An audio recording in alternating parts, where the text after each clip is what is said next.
I remember the first day I set eyes on the small, tree-lined cul-de-sac that would become my home. The faint scent of honeysuckle wafted through the spring air, and the distant hum of a lawnmower provided a gentle soundtrack to a bright, sunlit afternoon. There were about a dozen houses here, all neatly arranged in a horseshoe. Each had its own unique flair, some with impeccably groomed rose gardens, others with whimsical wind chimes hanging by the front porch. Something about this neighborhood, the calmness and gentle spirit that seemed to radiate from every corner, told me I'd found the perfect place to start anew. I was a few years out of college, eager to settle down after a somewhat nomadic lifestyle that took me through big city apartments and cramped roommates. In this quiet little suburban enclave, I saw an opportunity for solitude and simple joys. A yard where I could plant a garden, a friendly block where neighbors might look out for each other, and perhaps even a sense of belonging. Little did I know that my introduction to the neighborhood was only the calm before the storm, an eye in a hurricane set to swirl around the person known by some as Brenda Arnett, but known to almost everyone else by her neighborhood nickname, Karen. Brenda was the self-appointed taskmaster of the neighborhood's HOA, Homeowners Association. Even though a rotating cast of residents took official turns as president, treasurer, and so forth, somehow she always seemed to be the one pulling the strings. She thrived on regulation, oversight, and governance, almost as if she were the ringleader of a circus no one else wanted to attend. She was neither old nor young, somewhere in her mid-40s, but carried herself with a sense of seasoned authority that made anyone under 70 appear like an unruly teenager in her eyes. The first time I saw Brenda, she was standing on her front porch, arms folded, her ever-watchful gaze scanning the street.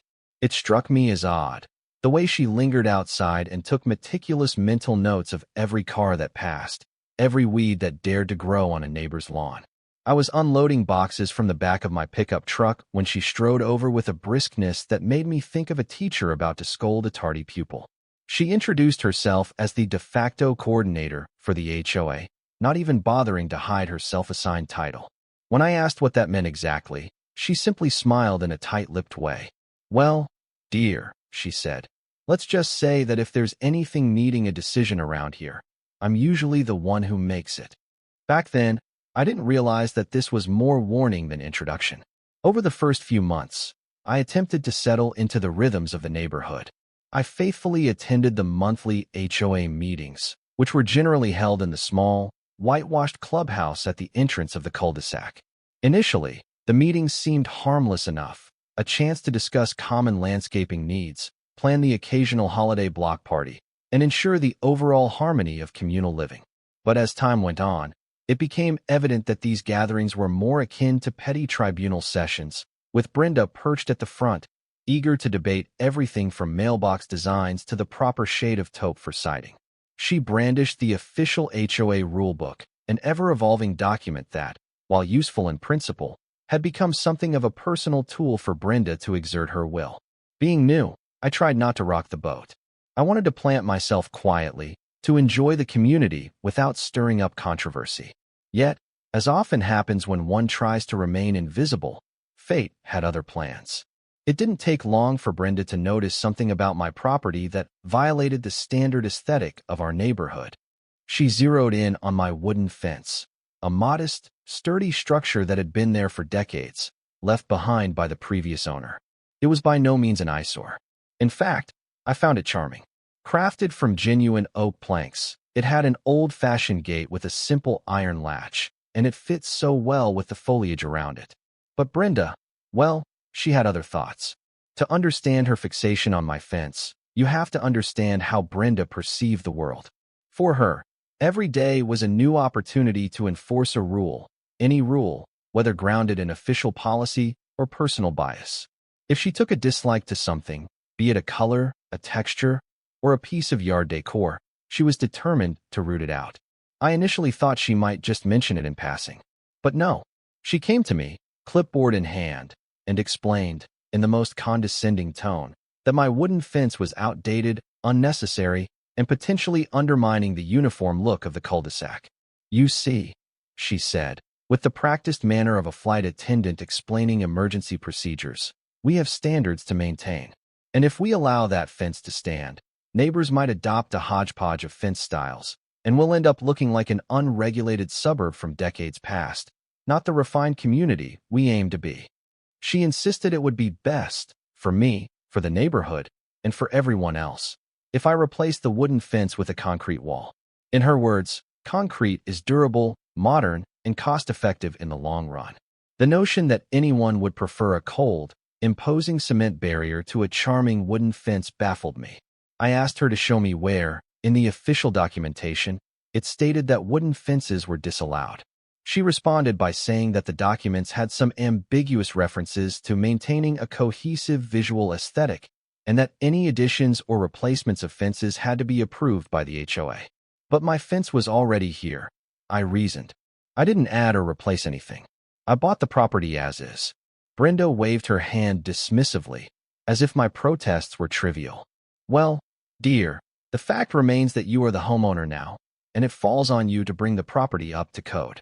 The HOA never approved that fence, so it's considered non-compliant. We need you to change it to a standard design that meets current guidelines. She promised to email me an official notice of violation within the week. Having never had any run-ins with an HOA before, I was equal parts confused, anxious, and aggravated. Yet, I tried to keep calm. I told her I would look into it, but that I was far from convinced a perfectly fine fence needed tearing down. Sensing that she might not be able to bully me into immediate compliance, Brenda pulled out her final card.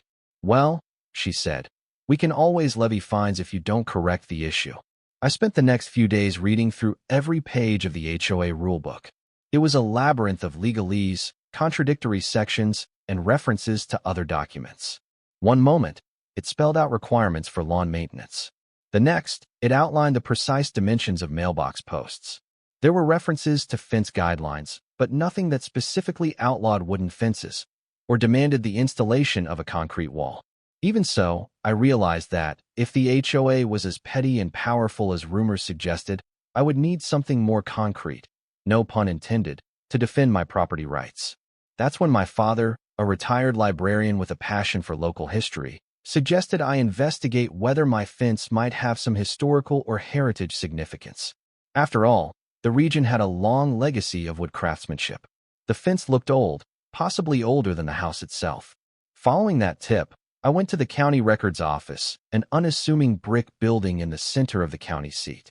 The staff there were friendly, and after explaining my predicament, they directed me to a shelf of archives containing property records, historical registries, and old building permits dating back decades, sometimes a century or more. I spent hours poring over these documents, dust dancing in the beams of fluorescent light as I scanned page after page for some mention of my property. Eventually, I came across a set of historical notes about a family homestead that once occupied the same lot my house now stood on. The notes described outbuildings, farmland, and a wooden fence boundary. According to the documents, part of this fence was integrated into local heritage. The local preservation society had once cataloged it in their records, noting its distinctive style and the specific carpentry techniques that tied it to a wave of early settlers in the area. While not a fully protected historical landmark, it had heritage value, a classification that often came with local guidelines to maintain or preserve the structure if possible. This was gold. If the fence truly held a recognized heritage status, the HOA's attempt to force me to tear it down might be on shaky legal ground. Excitedly, I took copies of these documents and got in touch with a local attorney named Matthew Pierce, who specialized in real estate and HOA disputes. Though some might balk at hiring a lawyer for a fence dispute, I felt I needed backup. Brenda was already threatening fines, and who knew what else she was capable of. Mr. Pierce welcomed me into his office, a cozy room lined with law books and certificates. He listened patiently to my story, glancing from time to time at the old documents from the county archives. Brenda has no actual authority to demand a fence replacement based on personal preferences, he explained, tapping the legal references as he spoke. If this fence is indeed recognized as having heritage value, then there might be municipal or county-level protections that override HOA guidelines. Furthermore, from a contractual standpoint, if the HOA has no explicit rule banning wooden fences, she can't arbitrarily enforce it. He recommended drafting a formal response to the HOA, citing the relevant local statutes. Before I left, I asked him what typically happened in these disputes. Well, usually HOAs back down when they realize that they can't just bully a homeowner who understands their rights. But sometimes, they push it further, leading to formal mediation or even court. We'll see how they respond. Later that week, I received Brenda's promised official notice of violation. It was a 2-page letter typed in crisp black ink, which insisted I had 15 days to submit plans for fence replacement. If not, the HOA would start imposing a daily fine. The letter was co-signed by the HOA board, though I suspected Brenda had drafted it herself. It cited broad passages about community cohesion and approved architectural standards, but never once referenced an actual bylaw that explicitly banned wooden fences. It was precisely as Mr. Pierce had predicted, a heavy-handed threat hoping I would cave. I responded by emailing the HOA and CCing my attorney.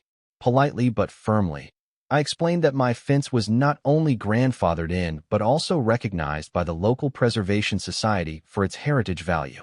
I attached scanned documents from the county archives. Then, I stated that any attempt to force me to remove or replace this fence would be met with legal opposition. I used terms like potential liability for undue burden and overreach of authority that Mr. Pierce advised. The tone was calm but unyielding.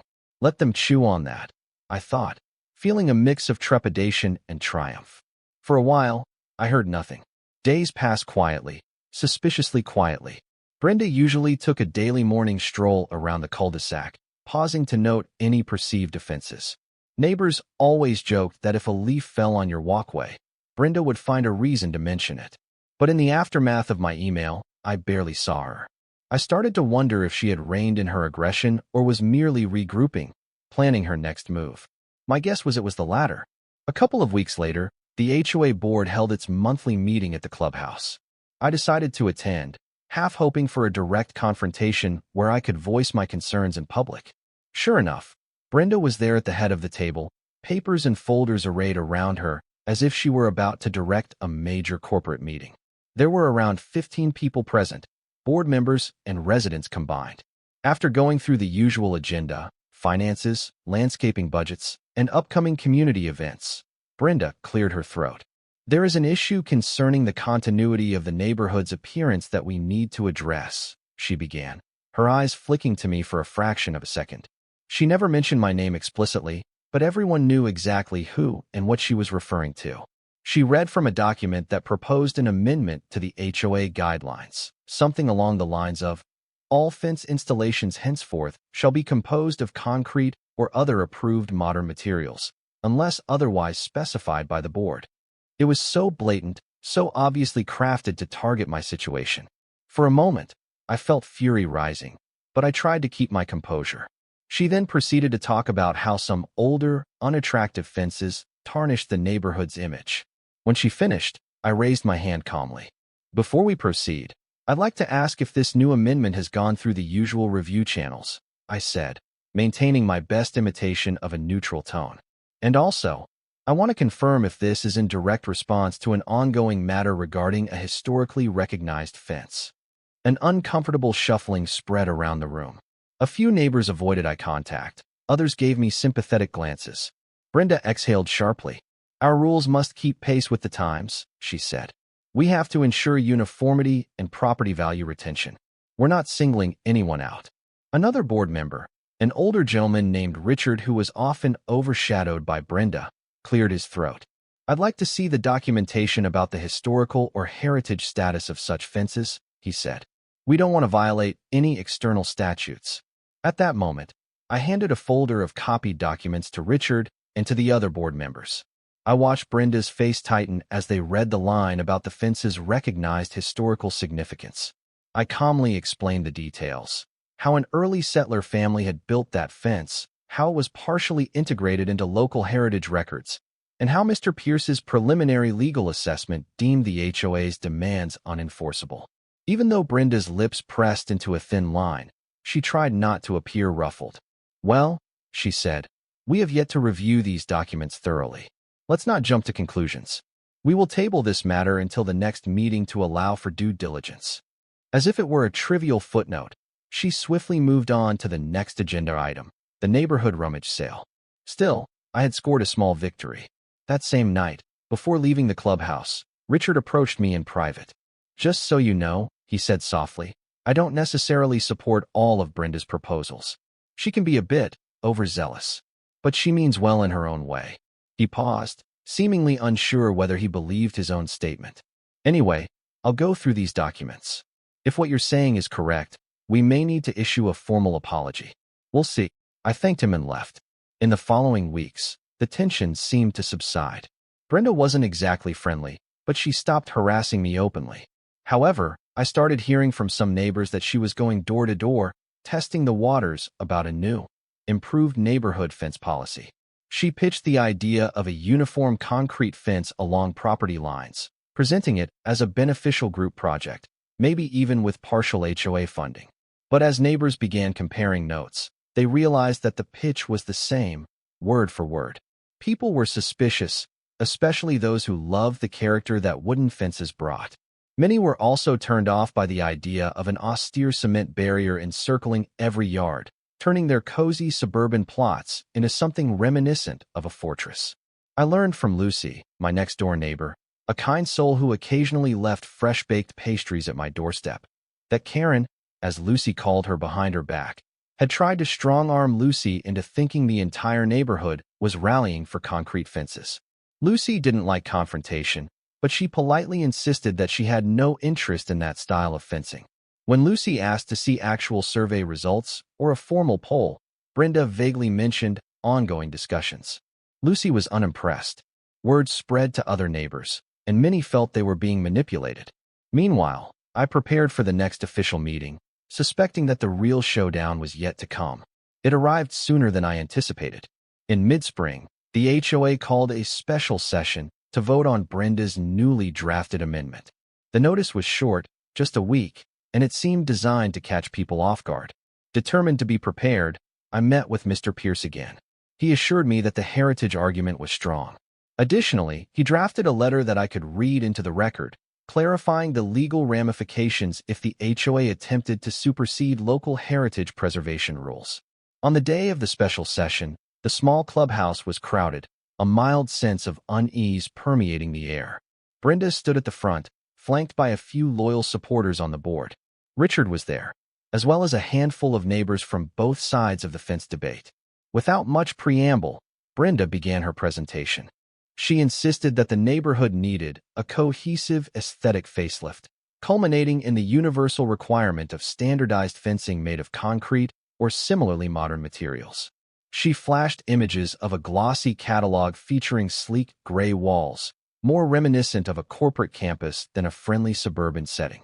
She then talked about property values, referencing questionable data that suggested uniform fences increased resale prices, though she couldn't say by how much.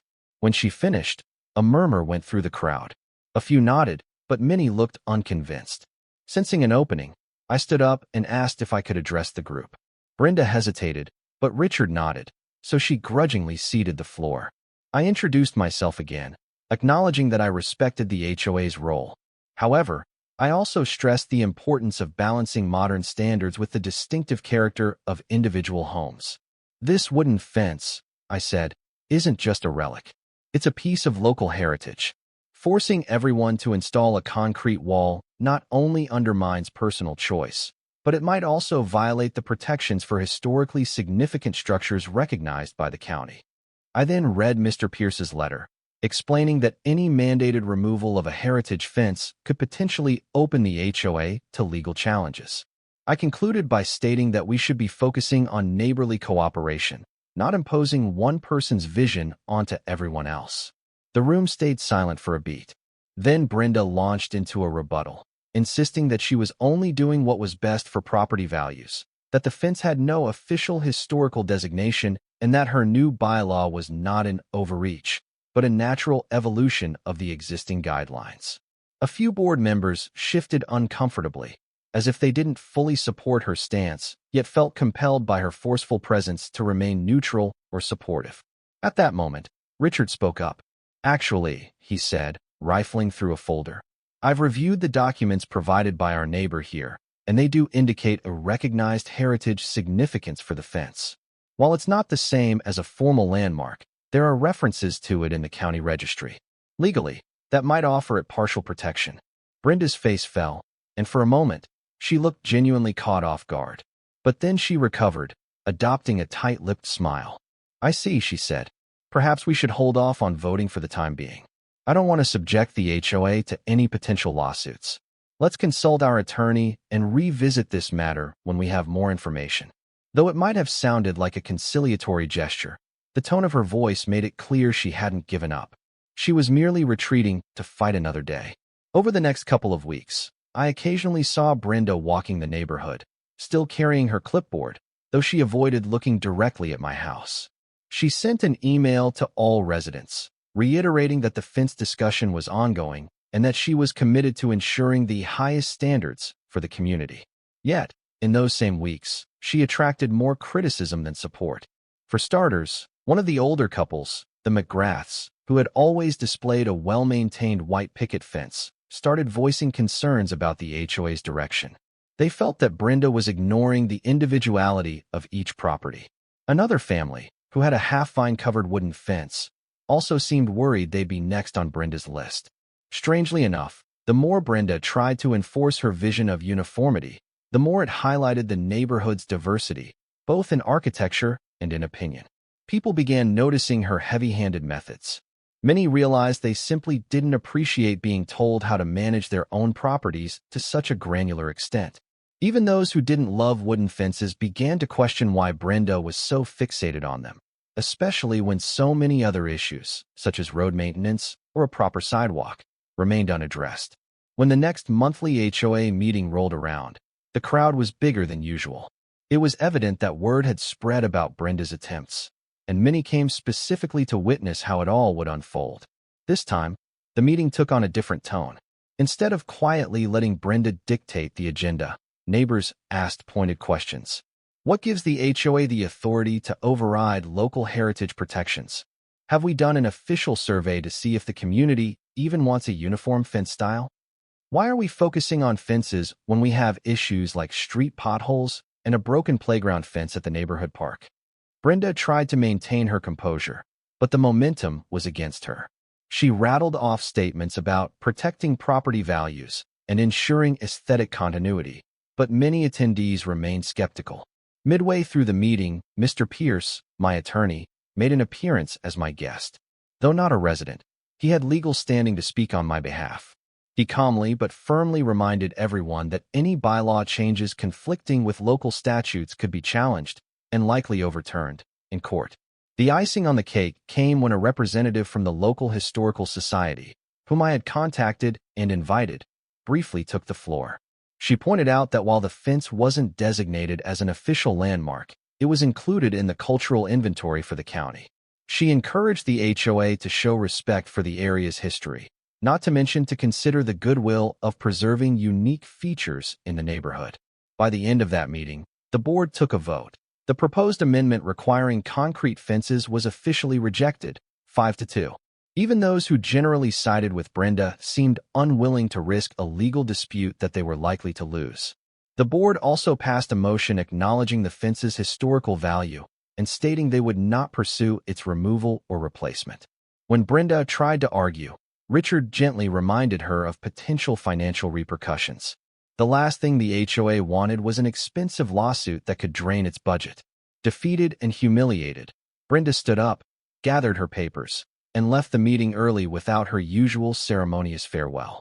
A stunned silence hovered in the room, punctuated by a few awkward coughs. Then, slowly, people began talking amongst themselves in relieved tones. Many approached me with gratitude, thanking me for standing up to the attempted overreach. Some apologized that I'd had to go through so much trouble just to keep my fence. But the story didn't quite end there. Over the next few weeks, the HOA board conducted an internal review to determine if Brenda had acted beyond her authority. It turned out that she had indeed manipulated the official processes by drafting letters on behalf of the board without a full consensus and by threatening fines before the board had even voted on the issue. Her behavior was seen as a serious violation of HOA protocols. She was issued a formal reprimand, an unprecedented move, since usually board disputes stayed behind closed doors. While Brenda wasn't outright removed from the board, her position was severely weakened, and she eventually stepped down from her leadership roles. In the aftermath, I received an official apology letter from the HOA. They admitted that miscommunication and improper handling of the fence issue had caused undue stress. They withdrew any fines, real or threatened, associated with my property. Furthermore, they stated they would respect the fence's standing as a heritage feature.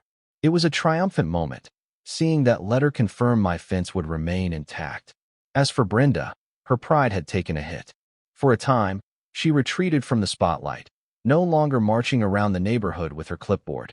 Some neighbors reported spotting her glaring at my fence as she passed by, but she never again confronted me in person about it. Rumors circulated that she complained about how the neighborhood was losing discipline and that she was considering selling her house to find a community that appreciated proper order. But as far as I know, she's still here, albeit with less influence, having lost her self-appointed status as judge, jury, and executioner of neighborhood aesthetics. It's been several months since the showdown, and I can't help but smile whenever I catch sight of my wooden fence. Its aged oak boards remain sturdy, the iron latch still functional. I've taken to decorating it with seasonal wreaths and little garden lanterns. Funny enough, the fence has become something of a conversation piece. Neighbors frequently ask about its history, and I'm proud to share what I've learned. It's a reminder that traditions can exist comfortably in the present if we're willing to make space for them. Life in the neighborhood has settled into a gentler routine. Without Brenda's relentless micromanagement, people seem more relaxed. They still keep their yards tidy and follow the basic guidelines, but there's less fear of petty citations. Everyone is breathing a bit easier, and ironically, the sense of community Brenda claimed to champion has actually blossomed in her absence from the helm. We have more block parties. People help each other with yard projects without fear of condemnation, and new residents find it easier to integrate. In a sense, the entire cul-de-sac discovered that cooperation and respect go farther than intimidation and arbitrary rules. I sometimes wonder if things could have been different, if Brenda hadn't targeted my fence, if she tried a gentler approach or listened to other voices. But I realized that it was always her method of operation to dominate and control. Had it not been the fence, it might have been my mailbox, my flower bed, or any of a million other petty issues. There's a lesson in there about standing up for oneself. Sometimes, it's not about the wooden fence at all. It's about refusing to let someone else dictate your choices, especially when those choices hold personal meaning or legal grounding. My fence symbolizes my home, my history, and my right to shape my own living space. In the end, I'm grateful for the unexpected chain of events. I not only kept my beloved wooden fence, but also forged closer bonds with neighbors. Our block is more unified than ever, ironically because one overbearing HOA member tried to impose a monolithic vision on us. I guess that's the real moral of this story, that neighborhoods are made of individuals, each with their own stories, their own quirks, and their own preferences, and it's in the delicate weaving of those threads that real community flourishes. As for Brenda, sometimes I still see her around, accompanied by whispers of Karen. She'll greet me with a stiff nod, and I'll return the courtesy. We're not friends, and probably never will be, but there's an unspoken truce. She overstepped, and the community responded. Justice, in its own quiet, suburban way, was served, and I got to keep my fence, oak boards and all. And that's how a simple wooden fence became the centerpiece of a suburban power struggle, a testament to local heritage, and a symbol of an individual's right to stand firm against unnecessary uniformity.